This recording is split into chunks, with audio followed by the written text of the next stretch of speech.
Alright, in this video we're going to look at something called point-slope form, and it's just another type of way to write a line. So for example, we've been using slope-intercept form a lot, which is one of the more common ones, y equals mx plus b. But another form of this equation is point-slope form, which is y minus y1 equals m times x minus x1. And in this equation, x and y are just the variables, and x1 and y1 represent coordinates of a point rather, and m once again represents slope. So we've done this problem before where I try to find an equation of a line that goes through a point with a certain slope, and we've done it using the y equals mx plus b form.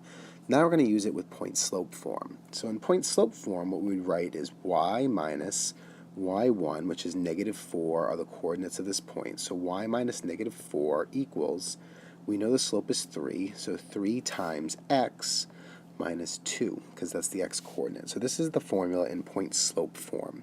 And I can rearrange this, so I get y plus 4 equals 3x minus 6. And then if I want, I can subtract 4 from each side, so we get y equals 3x minus 10. Now it's in slope-intercept form. So these are the same two equations. This top one is in point-slope form, and this one is in slope-intercept form. But they both tell us the same thing, and if I plug in 2 for x, I get -4 for y. It works out.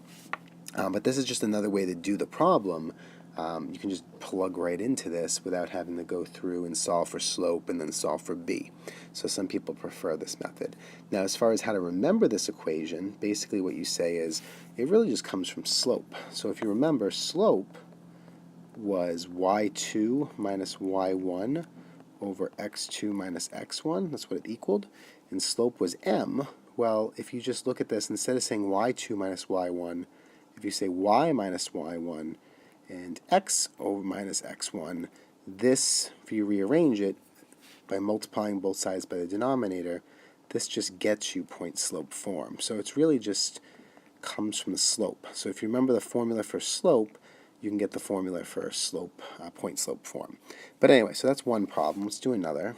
So here I want to pass through this point, and I want to have a slope of 2. So again, point-slope form is y minus y1 equals m times x minus x1. And again, if I divide both sides, I can solve for slope. That's why it works. But anyway, so y minus y1 is 5, so y minus 5 equals the slope of 2 times x minus, and the point is -3.